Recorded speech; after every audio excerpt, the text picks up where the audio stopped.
Alors, vidéo à propos du logiciel de montage vidéo Magix. Magix Vidéo Deluxe, par exemple. Voilà, tout ce qui est Magix. Alors, moi, j'ai remarqué que, moi-même, je l'ai sur mon PC. Et j'ai remarqué que quand je ne l'utilisais pas, c'est-à-dire que je ne l'avais pas ouvert du tout, par exemple, je suis allé faire un tour dans le minuteur de ressources et j'ai vu qu'il y avait un processeur qui utilisait Magix. Donc, je me suis dit, mais pourquoi il utilise Magix, un exécutable qui se trouve dans Magix, plus ou moins, que je vais vous faire voir, alors que Magix, je ne l'ai pas ouvert. Donc j'ai dit, pas bien du tout. Alors pourquoi exécuter quelque chose, or je ne m'en sers pas. Donc je l'ai bloqué, tout simplement, j'ai bloqué donc l'exécutable. Alors voilà ce que j'ai pu relever. Ici, vous allez donc dans ces programmes File, x86, je vous fais une démo sur un Windows 10. Ensuite, vous allez dans le dossier Common File, ensuite vous allez dans le dossier Magix Service, et vous allez dans le dossier Database, ensuite dans le dossier bin, et dans le dossier bin, vous avez un fichier exécutable qui s'appelle fabs.exécuté. Donc vous l'avez ici, et vous l'avez ici. Vous l'avez dans deux dossiers différents. Et apparemment, donc ce processus mettait en route ce fichier exécutable. Donc je l'ai bloqué depuis hier, et je me sers de Magix sans problème. Je n'ai aucun problème pour faire les vidéos, les montages, etc. Donc je vous invite à le bloquer. Alors ne le bloquez pas avec le pare-feu puisque ça ne sert à rien. Ce n'est pas le pare-feu, c'est l'exécutable. C'est-à-dire que c'est Windows qui l'exécute par un processeur, sûrement par un service. Alors je ne sais plus le nom du service. Malheureusement, je n'ai pas fait une vidéo.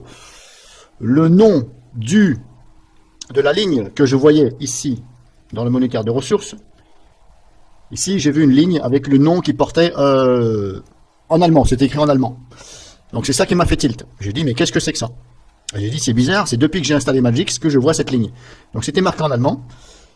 Et donc c'était marqué ici, là, fabs.exécuté. Et j'ai regardé, après j'ai lancé une recherche avec Search.exécuté. Search recherche, le logiciel. Et il m'a dirigé vers justement Magix. Et j'ai dit, voilà, c'est ça, en fin de compte, c'est ça, c'est Magix. Donc, éventuellement, si vous voulez soulager un petit peu votre PC, alors il faut bien sûr, bien entendu, avant de faire ça, ou même vous pouvez le faire maintenant, parce que de toute façon, je vous ai dit que moi, je n'ai aucun problème pour me servir de Magix. Voilà, là devant vous, je peux l'ouvrir, il n'y a pas de souci, je fais mes vidéos, il n'y a aucun problème, je vais bloquer le fichier exécutable, donc c'est-à-dire que j'ai empêché son exécution, et il appartient bien à Magix, et je n'ai aucun souci. Alors éventuellement, si ça vous intéresse, eh bien bloquez-le, tant que ça marche, et puis c'est le jour où vous voyez que il y a quelque chose qui ne fonctionne pas dans Magix, eh bien est-ce que c'est ça ou pas? Peut-être, c'est à vous de faire le rapprochement.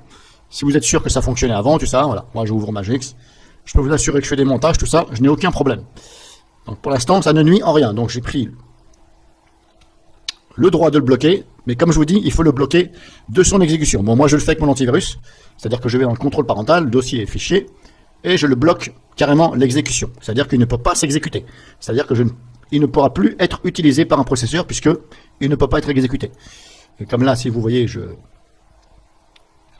peut-être que si je le retire, il va se réexécuter. C'est possible.